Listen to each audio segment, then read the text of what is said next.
Hi, it's Jasmin. You know, that girl who did you know what way before the internet ever existed. Join me and my special guest every week as we talk about anything and everything because nothing is too taboo. So punch your ticket and get on board the Krazy train with me, Jasmin St. Clair. All aboard! I hope everyone's enjoying Krazy Train Podcast with yours truly, Jasmin St. Clair. So one of my favorite podcasters is Chrissie Mayr. Obviously, I mean, she's like one of the prettiest girls in podcasting. And she speaks her mind, like Friday Night Tights, Wet Spot, The Chrissie Mayr Show. She really knows how to do it. And she has so many things out there on the internet. Like she has her YouTube channel and it's like booming. I don't know what the secret to her success really is, but whatever it is, it works. Anyway, let's welcome to the show, Chrissie Mayr. Thank you so much for joining us today, Chrissy. I'm so excited to see you. But I think I'm more excited I went on Twitter and then I see this thing coming to Turning Point USA AmFest 2023, Chrissie Mayr. That is so cool. I'm so excited for you. Thank you. I'm excited too. It really happened so quickly. I've never been to one of these Turning Point events. I've been to a few other types of conventions. Like I've been to MegaCon a couple different times. I've been to this medical freedom convention a couple years ago called The Truth About Cancer, which is probably the most similar type thing that I have been to. And that's where I met Roger Stone. But that was more on like the crunchy, healthy side of things. Like people who are the sort of anti-jab crowd was all there because that was in 2021. So that was a fun time. And this is going to be like decidedly more of a political scene. So we'll see. I hope it's fun. You'll have fun. I went to a few of those before, by the way, the one in Newport Beach, and you're going to have a really good time. And Charlie Kirk's an amazing person, like everything he's doing for the movement. And of course, I don't really talk politics on here, but it comes up anyway, because everyone knows. I've had a shortage of guests because I forgot, I'm a conservative. That's why you don't want to come on my show. So it's been a challenge. It's so retarded, though. What are you doing at AmFest? Are you doing comedy? Are you going to meet Roseanne Barr? That's the goal. The goal is to just simply meet Roseanne. And I'm going to see if she can agree for me to just fetch her coffee all weekend. That would be my dream. I'm considered a special guest, but I'm not on any panels. I'm like, well, I feel like I was like a little bit of a last minute addition because I was like, all right, well, let me know if you want me to speak on anything about cancel culture or comedy or woke ruining comedy. And they're like, well, all of our speaking spots are all full. But I was like, okay, can I get a press? So I'm working on getting a press pass so I can live stream the event and take interviews and just kind of, like live stream around and show people what it's like. Yeah, I'm so excited for you. I'm going to be 22 weeks pregnant next weekend. So the biggest challenge is just finding something that fits, like pants that will shut. Because I just saw you, Jasmin, in LA in September, and nothing was showing yet. And it's like things are showing now. Things are happening. Wait, you were pregnant then? Mm-hmm. I just wasn't telling anybody because it was so new. Jasmin, I found out I was pregnant, and then 2-3 days later I had to get on a plane to LA. So I didn't have time to go to the doctor or anything. I remember I took a pregnancy test like the last week of August. It was positive. I thought this is obviously fake news. This is a fake positive. The line was so faint. I was like, I threw it away. Didn't tell anybody. And then I was late in another week. So I took a test the next week, September 1st. And then I took 4 tests because I was like, all right, it's still not here. I'm 3 weeks late. And I took 4 tests and they were all positive, all in different ways. Like one said it in words, one said it in pluses. And I was like, well, there might be something to this. And then I had no time to go to a doctor. I was like, I got to go to LA in 2 days. So Keanu Thompson, my opener and friend, was the only person that knew. And that's because she literally sniffed it out of me. Like she was like, you look different. Something's off. So you're glowing. Like something's going on. And then I wasn't drinking, and her and I have been keeping White Claw in business for the last couple of years. And so it was a big red flag when I was not drinking the whole time I was in LA. So she figured it out, and I had no poker face. I was like, yes, but it's so early. I think I was only 7 weeks at that time. And Yeah. yeah. It's great news though. Congratulations. That's awesome. It's crazy. Thank you. I didn't do anything. I just laid there. I just Frank laid did there. everything. Frank did all the work. I just laid there. We weren't even really like, we weren't not trying, but we weren't like trying. It just happened. So it was cool. Yeah, that's usually how it happens. I mean, when you don't expect it, you're not like wanting it or anything. I adopted a little boy. He's Oh. all black and he's a cat. So there you go. I don't do the like liberal thing where it's like, oh, let me go ahead and pretend to be a do-gooder and go pick out like the most underprivileged child out there and from some kind of foreign country, which is like bringing me to this whole thing on Twitter, X. So Mark Wahlberg, I see this tweet yesterday about Mark Wahlberg saying, oh, all you Hollywood elitists need to just get out because you're ruining Hollywood. Do you think that was true that he actually said that? Because he moved to Vegas, I think, or like Nevada somewhere. Ooh, I didn't see that tweet, but Mark Wahlberg has a little bit, I don't see him as 100% inside the Hollywood machine. I see him as someone who is trying to like do what they can to be a semi-independent. Like, of course, he's using his contacts and the fan base he's built up through his time in Hollywood, but he's always struck me as like, maybe he is a little based, maybe he is a little like one of the good ones. So I could see it. I think a lot slowly but surely more celebrities are starting to speak out a little bit, especially you have somebody like John Lovitz saying the things we've all been saying for years, that late night comedy is too political and too heavily left leaning. But you have someone who's like an esteemed comic, an SNL veteran like John Lovitz saying it, someone who knows these guys, has worked with these guys, and maybe they'll take someone like Lovitz a bit more seriously than just the viewing public being sick of all this BS. Yeah, it's getting really bad. It's gotten so beyond what. Right before you came on, I was on TikTok, of course, looking at things. I see libs of TikTok. There's a school that has a vice principal that's dressing in drag. And he also hired a drag queen for a kindergarten class. Wow. You're never going to be promoted to president that way. Right? Yeah. Well, maybe you are. Maybe that's the way things are going. He will be promoted. Yuck. And where is this, in California? And this is that's the thing. I was trying to find the school. They tagged it in TikTok, libs of TikTok, and I messaged my friend. It's right here. It's the school is like WD_HSD or something. So it's somewhere out WD-40, and it was going to be like a mechanic school or something. That would be fun. I'm telling you, with kindergarten kids, at least they're learning how to use their hands for work. Speaking of work, you have your Chrissie Mayr show, you have Friday Night Tights. Then what else is there? There's the Wet Spot. This has become a full-time thing for you. There's Wet Spot on Monday. It had to become a full-time thing because I was fired from my day job December of 21 because I wouldn't take the thing. So they're like, well, we're going to consider you voluntarily resigned now. And then they couldn't get health insurance, couldn't get unemployment. So I was like, well, I guess I got to really step up everything else, more stand-up, more podcasting, which I was happy to do, which was always the goal. And I'm grateful for it because it was just the thing that pushed me out of the nest, because I was just kind of raised, when you're like, my parents paid for a college degree for me, and they kind of pounded it into my brain, like, don't ever not have a real job, like don't ever not have health insurance.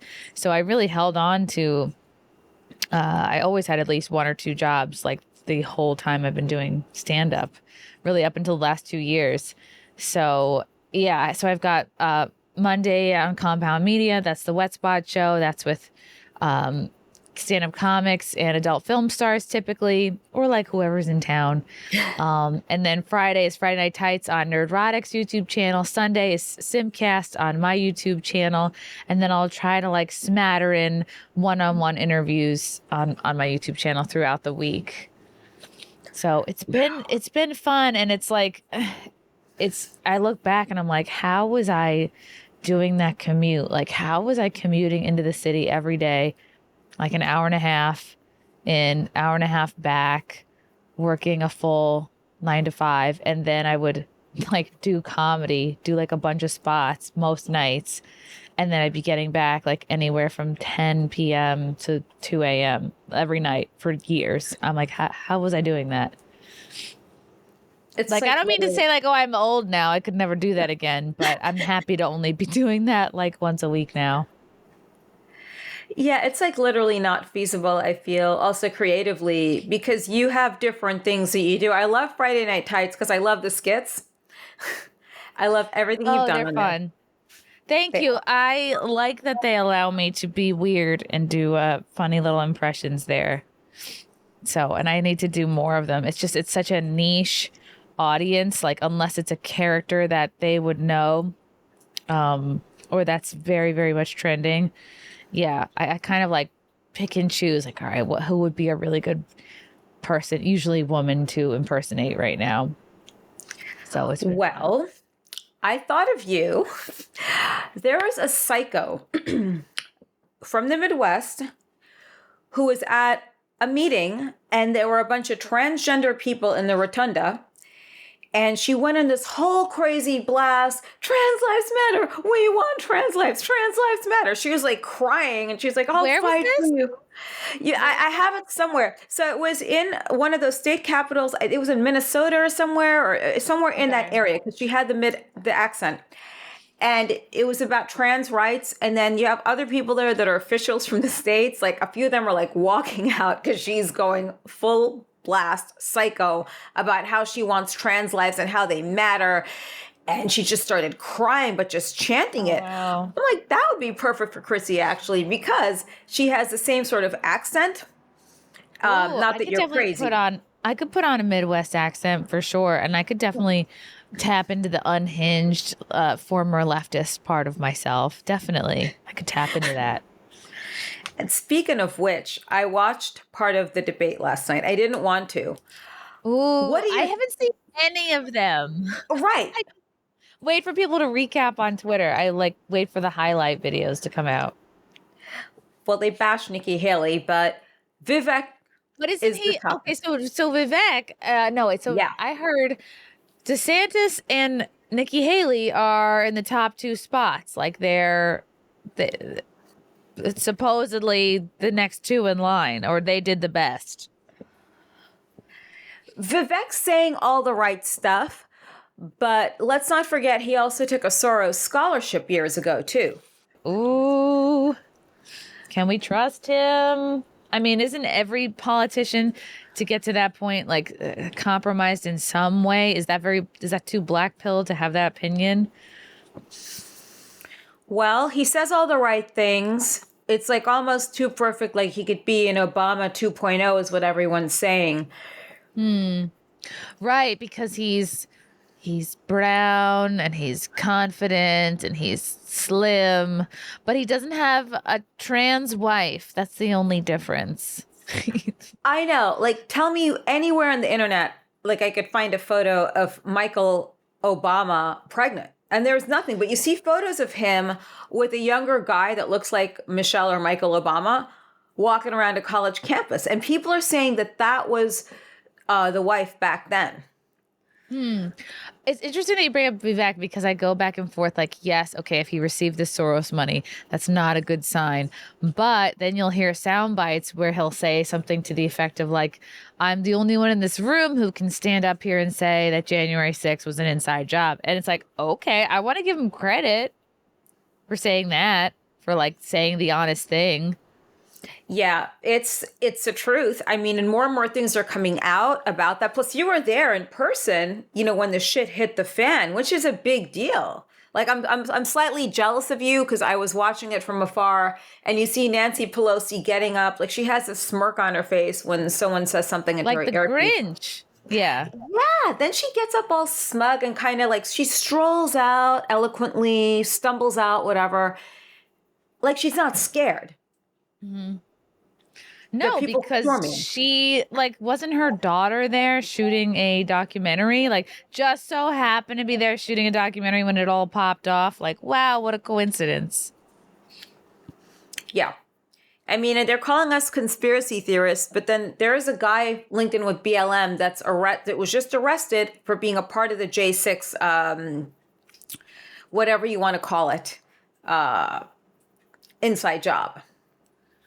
Was he a Fed or was he well, I mean I don't know how much about this you want to talk about, but it's just so far reaching the people who were able to kind of get inside of various groups and affect change and make things happen and kind of cajole people to do certain things the day of. Yeah, I didn't know about the deep state until the last election, and my friend who's ex-military was like, yeah, well, no, Jasmin, there's really this thing as the deep state. I'm like, dude, what are you talking about? So, fast forward to where we are now. Hey, by the way, that deep state thing you told me, yeah. Then you have Bill Gates buying up farmland now all over the place and trying to put ants together. What is it with the meat he's doing? I totally forgot. He's been heavily investing in lab grown meat,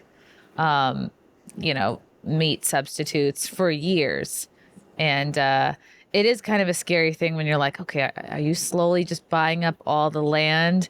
Does that include the animals? And then you hear about how farmers, especially in Europe and in the Netherlands, are really being screwed over, and now they're protesting and fighting back. And it's like, yeah, these are the people who grow your food. Like you can't really. It's very scary. It's something I never thought the powers that be would try to mess with. And it's like it's not like steak and gas and fuel. You know what I mean? Like. None of these rules are going to apply to those in power. They'll always be able to get their stake. I think they're just probably going to make it. They would like to make it so expensive that only the top 1% can even afford it.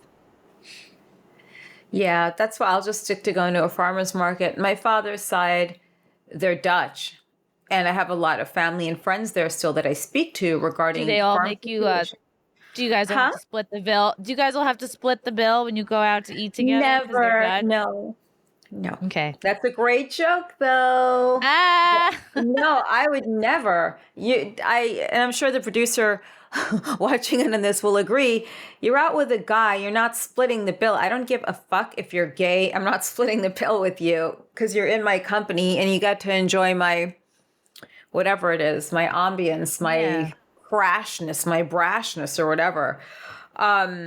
Getting back to the sixth, because I find it as one of the most fascinating things, that you've, aside from your career and your comedy and your candidness about your stance on things, I'm so fascinated by January 6th. You don't understand. Like, it's the big deal. I almost wish I had seen more. I feel like I very much hung back, and it was very chill from my perspective, and it just was from what I saw, just a lot of people hanging out, almost like a field trip, hanging out outside the building in groups. Almost just looks like a big field trip got out. There were kids, there were families, there were dogs in costumes, there were people in costumes, there was people sitting on the ground playing music.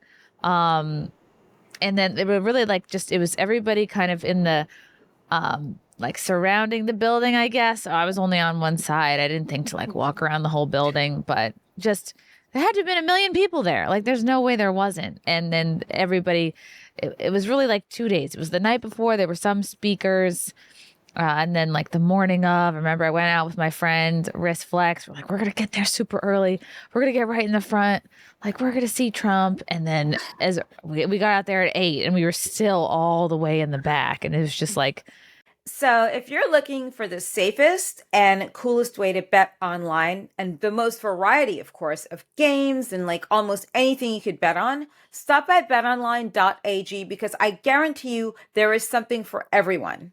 people as far as the eye could see. I was doing like 180s on 360s on my with my camera. I put it up on this selfie stick and I would just spin it around, and there was people from every angle as far as the eye could see, and it was like one of the most incredible things to be there for, because you felt like, wow, we're really like coming together as a country. Like, look at all these people who give a shit about our country and who still have hope.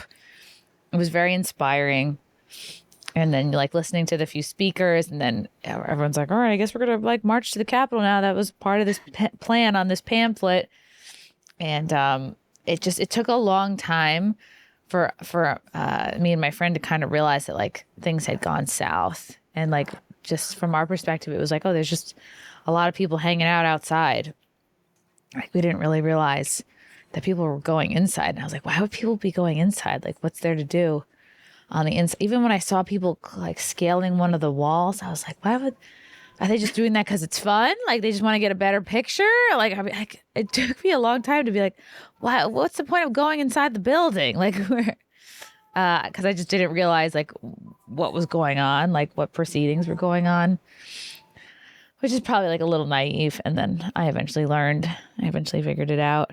But it was cool. It just felt like, as it's unfolding, you're like, wow, this feels like a historical event, but it didn't feel like a horrible historical event. It just felt like a lot of people coming together, expressing their like love and concern for the country.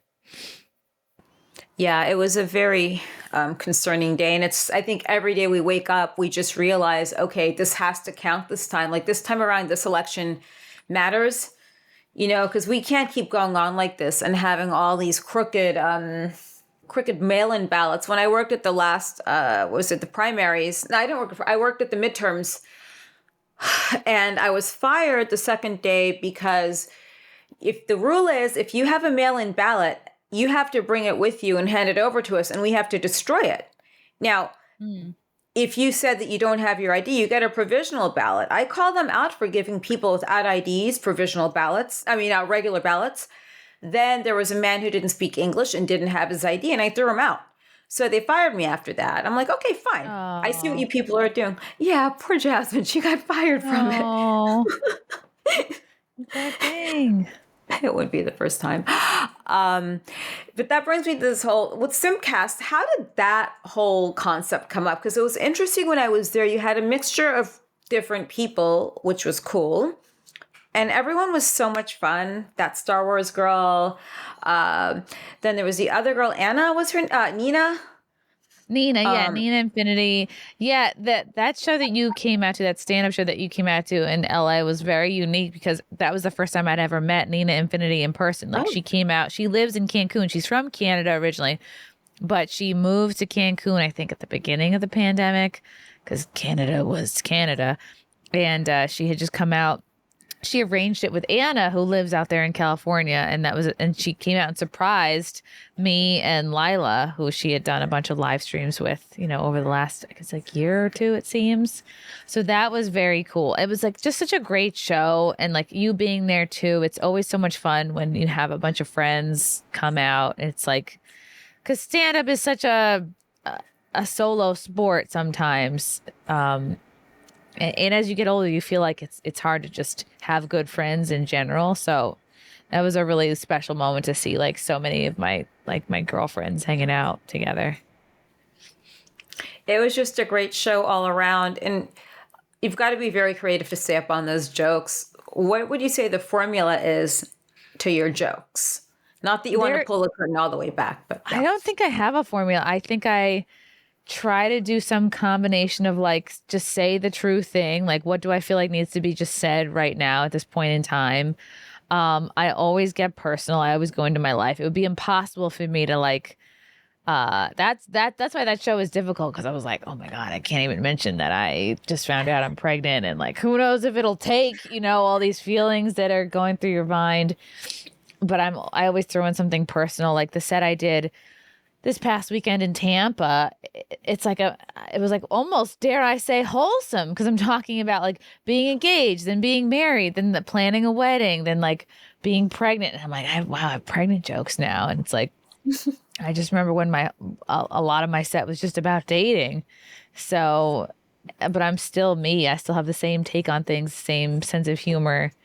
And then, yeah, I can go a little bit, like I have some jokes about like Trump and the current, all the different presidential candidates that are running right now, and just kind of like the state of things. But I enjoy most just playing with the crowd and doing crowd work and learning about them and what are their jobs and how do they meet their significant other. And just talking to the crowd, there are so many nuggets. There's so much gold to mine within the people that come to the show, because there's just so many funny moments, like, and it doesn't take much effort to see what's funny about the people sitting in front of you. I was in the nerd section, by the way, by the Simcast. Oh, they were so funny. That was an interesting crowd in LA, because I forgot. I'm like, wow, there's a lot of animators in this crowd. There's people who worked for Disney, people who worked for Pixar. Yeah, all sorts of nerd jobs. And I was like, this is neat. Why did you call it Simcast? Or is there some other, because I was trying to look up the history of Simcast, but all I could see was the photos. What's that all about? It was just a funny name. It was like, it's kind of like an ironic, because everyone's heard the term simp before.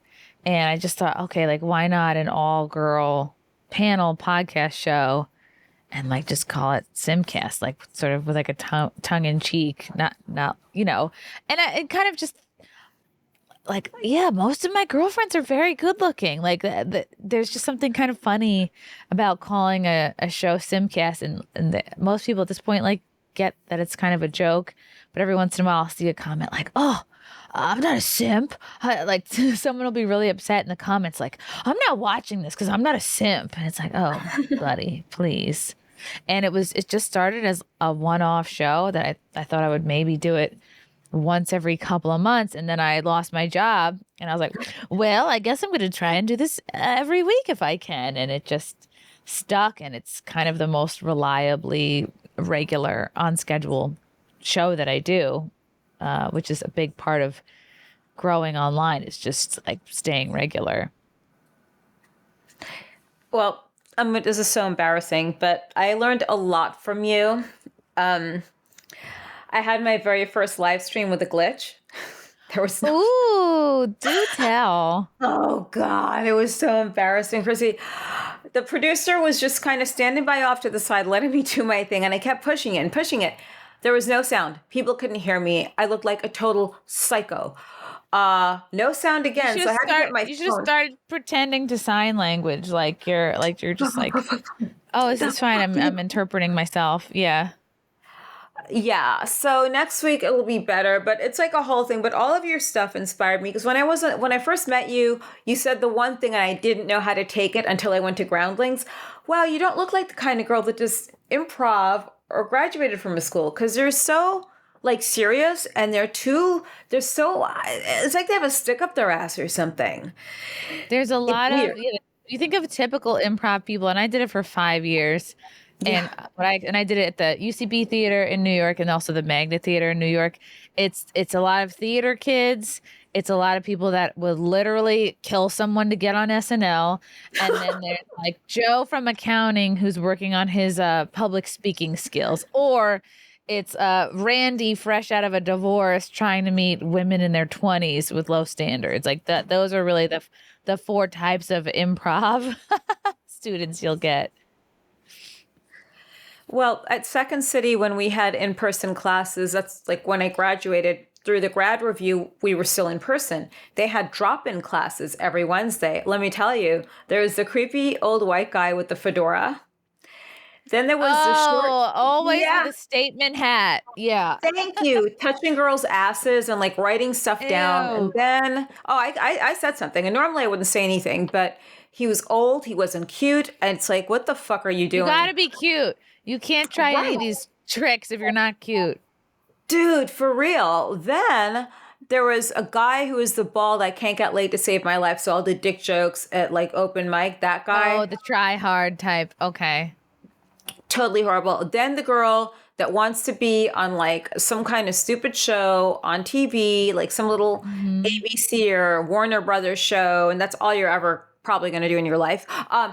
It's just that weird mixture, but it wasn't people who were there to improve on their acting skills, because I took it strictly for acting to, jump ahead or thinking how you could make a scene better.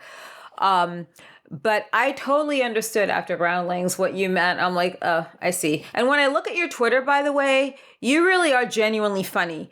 Like, I just look at some things you post back to people. Someone insulted you. You're like, yeah, I don't think you can swim. You don't look like it. Then I see all the videos of smash and grabs. And the way to stop a smash and grab, by the way, if you're a small store owner, put books in the front of the store. Put books, because people or do not read. Or vegetables, or just regular bottled water. Well, no, we don't want to give them energy to smash and grab more. Put healthy shit in the front. Put like books. Put something. Put shampoo. Put bath soap. Because these people will not respond to that way. They're not eager to jump up and like grab healthy things for them, without sounding too terrible. Or make like the whole front half of the store like super trans and super gay, and be like, well, this is all you have to take, go for it. Yeah, but then then those people, some of them, the sickos, are going to come storming in, like the trans people, if they want like trans shit, like shoes or like makeup or clothing. I'm convinced the trans stuff that they've made, like at Target or wherever, they're not making it thinking it'll actually sell. Like, I don't think people are really buying this stuff. They're making it to up their ESG score and to look a certain way and to trend on social media and be like, oh, look, we have a handicapped black Santa this year. Like, oh, look, we have a tuck-friendly bathing suit. And it's like, these items are never going to sell out. You're going to see them in TJ Maxx next year. But they just produce this stuff for brownie points. Yeah, but it's for such a small, it's for a very small demographic of people, I feel. Because a friend of mine writes for different TV shows, middle-aged white man, very talented.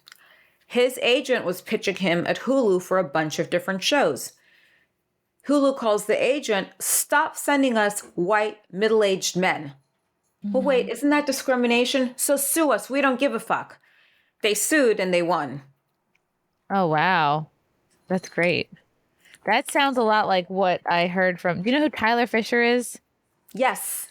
He was in the Daily Wire Terror on the Prairie, and he was in the Daily Wire Lady Ballers that just came out, and that he'll say all the time, like his agent was straight up saying to him, like, sorry, I can't get you any work. You're a straight white male.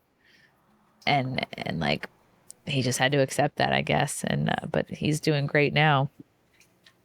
Yeah. I know you had your little incident not too long ago with being, not getting canceled, but a big backlash. Tell us a little bit about that, because I think that opened the doors for you onto Newsmax. God, which one? Which time? Oh, my trans. Not when you were in Target. I remember when you were in Target and you had the little the tuck hide. That was it's just disgusting. The kid for the bathing suit, the tuck friendly bathing suit. Yes. I think what you're referring to is, I was in Dallas back in May, and yes. I was riffing about Dylan Mulvaney because we were joking the whole tour that my opener Keanu looks like Dylan Mulvaney. I said, oh, because we had just come from a week in Vegas, and I was like, oh, we were walking along the strip, and people kept asking Keanu what day of girlhood she was on. And this was before, I mean, like, now I think Dylan Mulvaney everyone's extremely, like, 200% tired of her. Him, whatever. And so, but we were joking about it, and then someone in the crowd, I was like, how come it's been a year of girlhood for Dylan and no tits yet? And I was like, I'm like, if he's really trying to pass, he's got all the money and time in the world. Why not just pop a couple boobs in there, and you'll really convince people that you're in it for the long haul, which I don't think he is. And someone in the crowd yelled out, because he's a man. I'm like, yeah, because he's a man. Then I had the blue-haired land whales being like, no, she's a woman. Like, couldn't have, almost as if I had paid these people to come in and say that. Like, they said the most perfect thing. They were right in view of my camera. I was like, I can't believe this is happening. Like, I can't believe. And like, my heart's beating so fast because I'm like, I hate conflict. And I'm just like, I can handle it on stage because I have a microphone and I usually have something funny to say. But part of me is like, are these rhinos going to storm the stage? Are they going to throw something at me? Are they going to throw tater tots at me? Are they going to, leave without paying their tab? Are they going to trash my merch table? I mean, they ended up pushing my shirts off my table. I had to refold them. But yeah, they complained to the manager. But I just was like, they said, because she's a woman. She's a woman. I said, it's okay. Everybody calm down. This is America. We can have different feelings and thoughts. Like, some of us can believe in reality and some of us can't. And like that, I'm just saying true things, but it got a big reaction. And I got home from that Texas trip and I posted that little clip and it really blew up. I wasn't expecting it to at all. And then got into Fox and Daily Mail and the New York Post, like all my favorites, so it was such a thrill. And I don't feel like I'm up there doing or saying anything that crazy, but I think it just speaks to the lack of anybody or any comic really talking about these issues. And that's why I think it stood out to a lot of people. Yeah. And you have these fourth wave feminists, where are they when they're crying for women's rights? You have a biological man who's claiming he's trans, yet I don't think he had his dick cut off yet. Going right, out he's there. Just a dude with some facial feminization surgery. He's just a dude with a tight face. That's why I feel like Dylan tomorrow could be like, I'm done, bye. And it's like, guess what? He's still got his equipment. He's not all in. He gets paid? He gets paid $60,000 to go to universities and speak about women, like women's rights, women in this, women in that. It's like, you're not even a fucking woman. Someone needs to take Dylan Mulvaney, cut his dick off, and put some tits in him and give him hormone therapy, like shove it down his throat. Then you can go ahead and identify as a trans woman, even though you are nothing more than a sick man. I think the most recent college he tried to speak at, it might have been UPenn. There was like nobody there. It was the room was maybe a fourth or a third of the way full. And it was, and I always know that feeling like, they just set up too many chairs. They screwed you, Dylan, but it looked bad. It was, and Tim Pool brought up kind of a good point. Like, maybe Dylan is just 100% an algorithmic creation. Maybe everyone who follows him is kind of just like watching a circus freak show. Maybe they're not like actually saying, oh, wow, so stunning and brave. Maybe they're like, ugh, like pointing and laughing. And, on one hand, you kind of feel bad for him. But on the other hand, you're like, no, you look at how Dylan behaved, before the transition. He was just an actor. And again, he's like an actor doing a role, whether that includes hormone surgeries. He's doing whatever, just like an actor who gains a lot of weight for a role. I think Dylan is this is what he needed to do to get super famous. This is what stuck. So he went with it. And now it's like, it's taking I think a serious toll on his identity. I think he's having a bit of a crisis right now, but he was never really a super mentally stable person to begin with. So nowadays it's really questionable about where our meat is coming from, with people like Bill Gates and everyone else screwing up our farm produce. So I decided to try my freeze-dried beef because it's the freshest beef ever at freedomfirstbeef.com. If you go to freedomfirstbeef.com, they have freeze-dried 100% organic beef, and put in the code Jasmin, Jasmin, for 15% off. Well, it's like the movie Tootsie with Dustin Hoffman, then Victor Victoria, and I've watched Tootsie a million times. It's the same thing. I don't think he's that Doubtfire. Hello. Yeah. Nobody did it better than Robin. Exactly. And nobody gets it. Like he just replica Tootsie, but in like a different, like the low rent version of Tootsie. I've seen it too many times, I think, to like not. I've never seen Tootsie. It's kind of embarrassing. It's a classic. I know. Victor Victoria is another classic. It's Julie Andrews pretending to be a man to get something in a play. I mean, theater people are weird. We're all weird.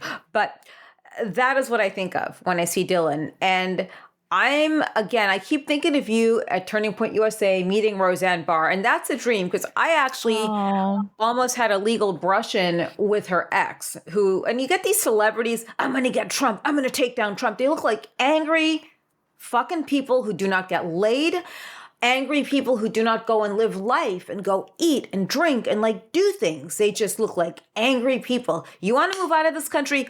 Be my guest. Get out. Yeah. Go to like no one is Somalia. stopping you.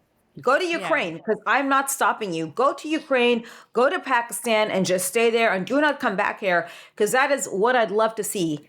I mean, when they say they want to go, just go, please. But you're going to be next to Roseanne. Roseanne is a queen. She is. I'm excited. And a lot of people have been saying this, like, who would have guessed that Roseanne would be more respected and look better than Madonna at this point in 2023? Like, Madonna's on stage. There's a picture of her with like very obvious butt pads in her costume. Homegirl looked like she was wearing a diaper. I was like, it looks like someone needs to put Nana to sleep and give her pills. It's just, she's very tired up there. And I guess some people don't know the meaning of like go out on top. Yeah, for reals. Like, if you want your butt that big, go get the implants. They do them in Miami for $10,000. Yeah, $10,500 there or in LA. $7,000 in Turkey. It just depends what they're working with. I've priced these out before. I wouldn't do it because I'd just be afraid of like falling or something and then. The butt implants are going out of style though. The Kardashians have had theirs taken out. I think they're becoming out of fashion. Yeah, the Kardashians. The first time I saw Kim, this is years ago before she had all her surgery, I didn't know who she was. I just knew she was with Paris Hilton that night. And I think I was drunk. I did tell her, did anyone ever tell you your face looks like the inside of a used condom? I had no clue who she was. To Kim Kardashian. Oh, no, you said that to Kim Kardashian? Yeah, this is before she had the surgery. But I didn't know who she was. I don't give a shit. Like, it's just me. I don't care. I highly doubt we're going to see her at AmFest or any Charlie Kirk thing. I really doubt it. But what's interesting is you had Brandy Love on your show. Brandy was thrown out of a Turning Point USA event. Yes, once. I had her on right after that happened. She came on my show and we talked about why that happened. And like, I don't agree with that. I don't think she should have been thrown out. She wasn't like hawking business cards. She wasn't like handing out coupon codes for her OnlyFans. And that's the thing is like the people that recognized her, it's like, what does that say about them? Yeah. Clearly they're consuming porn. And it's like I just don't believe that you have to be a Christian conservative to be someone who is allowed to be on the right. I think that is a very sort of horse blindery aspect of the right wing is that there's too much like gatekeeping to just being part of the party, I guess, or to being you're not maybe like a conservative per se, but you can have conservative financial, social beliefs. And okay, so you also happen to sell pictures of your butthole. Maybe you're a sex worker, but it's like if you're not hurting anybody and everything's consensual, like I just don't think it's fair to shame and condemn the women who work in these industries when it's like supply and demand. Like, this is showbiz, baby. Like, this is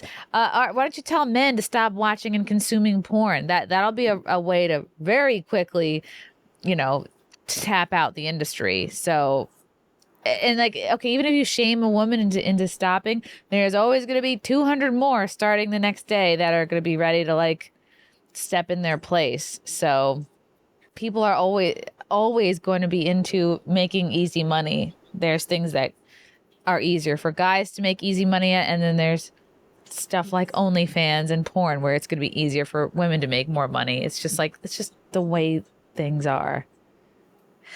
Yeah, it's weird because I always say they have to keep religion and these like weird things out of politics, like with the Republican Party specifically. It's my own party that I've been a fan of since I was like 9 years old. But, I go to these things. No one's ever said anything to me, only like once, but the guy recognized me from wrestling. Yeah. when you start, pulling people out of this whole thing and shaming them because of what they do for work, it splits apart the party, and you get more people that aren't in support when we need to be out there with enough people voting the policies, except if the election is rigged or stolen, which we hope doesn't happen this time. Was there any embarrassing moment you've had on a live stream? Like, what was the worst glitch ever? I think, and this is well documented, it was my moment with Stuttering John where his camera froze and I was too nervous to like tell him to fix it. And then I said, like, I called him I said, well, this is how the whole dabbler thing started. I said, like, yeah, like, John, I know you sort of like occasionally dabble and stand up, and it like really hurt his feelings, but his camera was frozen the whole time and he like got so pissed. And then he's like, you do shows too, right? Like he couldn't handle the fact that I said he dabbled in stand up. And then he's like, you do shows, right? You're a comedian, right? I was like, yeah, I dabble. And he's like, I think I'm still blocked from him on Twitter, but we've sort of made up, I suppose. And that was a couple of years ago. But as far as like technical snafus, no, I mean, I've definitely gotten my share of strikes on YouTube, and where I had to like not post anything for 30 days. A couple of times that's happened. So, but technically nothing crazy. Yeah, I was banned off Instagram Live. I think it was for longer than I thought it would be, because I said some things on Instagram Live and someone complained. I thought I was being perfectly fine though. Like, I didn't say anything too crazy. But, people are people, and this is what's going to happen. People that can't stand you or are jealous are always going to look at what you're doing harder than anyone else. And this is going to sound crazy. Two things. First of all, how long have you been in the whole podcasting community? Total years with everything? Oh gosh, I started my podcast. Well, if I start when I started on Compound, I pitched that show June of 2019 and started the next month in July, and that's a one time a week show. And then I started my YouTube podcast January of 2020, and then May of 2020 decided to go like multiple times a week. So really only a couple of years. Mayr in the mornings as well. That's the other one. If you guys want to have a cup of coffee and hang out with Chrissy in the mornings, which is it's a great thing to put on for your dogs when you leave the house. It's good to just have it on in the background. And what would be your advice? This is such a generic question, but clearly I'm going to use some of what you say because I take you seriously in this respect and have a lot of, I respect everything you've done. And obviously there's a secret to what you're doing, or not a secret, but just there's a formula. What would you say has contributed the most to your success aside from a great producer? Oh, like really, truly not giving a fuck, like not being afraid. Like every once in a while I'll have a tweet and I'll show Frank or a friend and I'll be like, am I going to get canceled for this? And then I just like, I can't not say it. And I just like push send and I feel invigorated. Just like, yeah, really never apologizing for a joke ever. Or don't apologize for an opinion. That's probably the biggest advice. But I see you get involved with these arguments with these trolls online. I'm like, how does she do it? Because I just block them because they're annoying after a while. It's like, go fuck yourself. That is the smart thing to do. I sometimes can't help myself and I must fight with somebody with 15 followers and I'll step back and be like, what are you doing, Chrissy? It's great though. Because I'll say when I first started a podcast, I didn't up my game until about like this podcast, I didn't up until about 6 months ago. And, it's just after watching you on Simcast, after doing Simcast, but even prior to that, like when you were doing everything else, I'm like, you know what? She has a certain pattern to what she's doing. And clearly, like when I was on the Wet Spot, we talked about how you started this and, why you started it. Even on my other show, we talked about why you started and how you just kept the consistency and bam, here you are. And now you're going to one of the greatest events in the world. So I'll be wrestling that weekend. Ooh, it is. Okay. You're going to meet Mike Lindell. You're meeting the My Pillow guy, which is like the biggest deal in the world to me. That's still up there. You probably meet Trump or Trump Jr. And you're going to meet Roseanne. So That's Love a great thing. Roseanne. Her creepy middle-aged white guy with his fucking, who looks unhealthy. I don't know if he's off his meds or if he was ever on them. He's like stalking me. Can you believe he was saying he Really? met me on Stern in the 90s? I never met him on Stern. Then he bashed me for an hour on his podcast. Him and his Who is co-host. I'm this? like, that creepy looking white guy she was married to, with the liver John spots. Goodman? Not Goodman, no, in real life. Oh, right. I'm He thinking. said he wants to get Trump. He was going after Trump specifically, and he's going to get him. Tom something or another, but yeah. So I've never been one to try energy drinks for too long because they're always really sugary. They amp you up. But I decided to try Tiger Life. That's Tigerlyfe. And no, it doesn't have anything to do with Joe Exotic.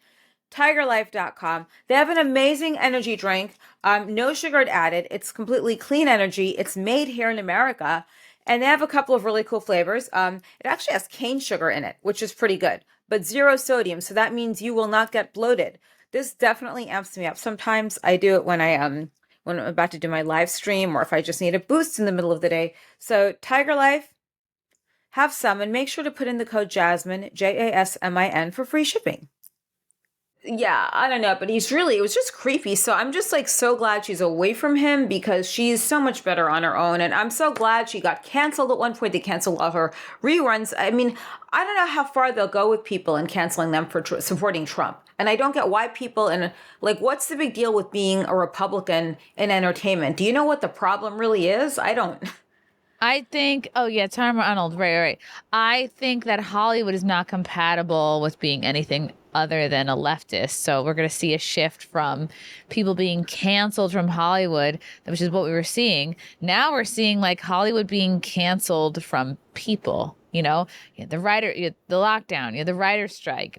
You had like Disney with one failure after another, and that people are rejecting Hollywood, whereas pre-pandemic, even like during the pandemic, Hollywood would be like, oh, we fired Gina Carano, we fired this person, we fired that person. What was his name from Mumford and Sons? Winston Marshall got kicked out of his band essentially for liking an Andy Ngo book. And so I think we're going to slowly see this turn of people being like, yeah, we're just kind of over celebrities and we're over Hollywood, and we'll find our entertainment on YouTube or through independent sources like the Daily Wire or just elsewhere. And it's cool to see. I can definitely already start to see it happening. Documentaries are very big, and I've been watching mostly all of the shows from Europe because they're better made. They don't have you they're not shoving trans shit and gay shit in people's faces. Or affirmative hires, I should say. They're hired because they have actual talent. Part of the SAG strike, by the way, that people don't know is you had background actors pushing to get hair and makeup. They're pushing for trans affirmative care for actors that were trans while they're out of state traveling. These are the things that they did get, by the way. That's why the AI was not as protected as it should be, because they give them all these meaningless things. Background actors, you're going to get AI'd anyway, so who gives a fuck? Ooh. They now get $200 a day. Then what was the other thing? Oh, if an actor travels out of state or out of the country, not that they should go out of the country because there are way better actors out there, then they get paid a whole relocation fee, not just your per diem and your hotel and airfare. So it was really minuscule things. Oh, now we have special hair and makeup for textured hair. Oh. If you've gone to hair school, you'll know how to work with different hair textures. And then all these actresses, yeah, my hair was fried from the relaxer I was using. So then don't do that. Go do something else. But that is, it is what it is. It's nothing you can do. We don't have a guild in podcasting. Actually, no, they do put the podcast under SAG-AFTRA now. So yes. Oh, really? Yeah. So you probably have a SAG card, though. I'm pretty sure you've done enough stuff. I don't know. I don't know so I hope you get to perform some comedy at AmFest. I'm so excited. I'm going to be watching. I don't think they're doing comedy there. I think they should. I tried to get a gig close by at a nearby club, and it was just kind of too late. But yeah, maybe I can plant the seeds for something for next year. because there should definitely be comedy alongside this event. You and Roseanne. That is my Yes. dream, is like you and Roseanne doing a comedy set, and you could be like that movie Chicago, like the two femme fatales around the country with their show. Yes. That's my goal too. Yeah, I think I'm so. gonna try to have her fall in love with me. That's the goal. Yeah, well, whoever doesn't is an idiot. So give us your socials really quick, please. Oh yeah. Everything Chrissie Mayr, ChrissieMayr. My Instagram is Chrissie Mayr Pod, but YouTube, Twitter, that's all Chrissie Mayr. ChrissieMayr.com for stand-up tickets. And yes, compoundmedia.com, where you can watch me Mondays, hosting the Wet Spot at 7 p.m. and Fridays I'm on Nerdrotic's YouTube channel doing Friday Night Tights at 4 p.m. Eastern. And I'll be in San Diego January 5th and 6th, headlining the Mic Drop Comedy Club. So you guys can come out to that. Or if you're in Texas, I'll be in Dallas Thursday, January 25th, headlining Hyenas in Dallas. And if you're in Jersey, tickets are not available yet. But Saturday, February 24th, I'll be headlining in Morris Plains at Tiff's Ale House. So keep your eyes peeled for those tickets. Where in Jersey again? I'm sorry. Morris Plains. I'm wrestling that weekend in Jersey, I think so, or Friday or Saturday. I'll figure it out. But I'll see you again, whether it's New York, whether it's traveling doing comedy. So anyone heading out to AmFest, make sure to stop by and say hi to Chrissy. Trust me, you will not regret it. And if you're not going to AmFest, get tickets and go and see Chrissy and see all these great, amazing people. Trump Jr. is going to be there. Roseanne Barr is going to be there. The My Pillow guy is going to be there. Woo! He has the best towels and flannel sheets, by the way. Ooh, I've heard he does. Yeah. I just want to like squeeze his little blue eyes because they're so pretty. But anyway, I'll tell him you said that. She wants to squeeze your eyes. I want a discount code for his stuff is what I want. I think I scared the My Pillow guy already on social media a while back. But anyway, thank you so much for joining us. Have fun at AmFest. I'm so excited. Yes. Thank you, Jasmin. I will update you. I will send you live texts and photos. If I get a dick pic from the My Pillow guy, you'll be the first person I send it to. Then we'll tag him in it. I know you're going to get a photo with Mike Lindell, and I'm going to end up getting that text that everyone always sends me. Lila Hart sent me one. Everyone I know has one, except me.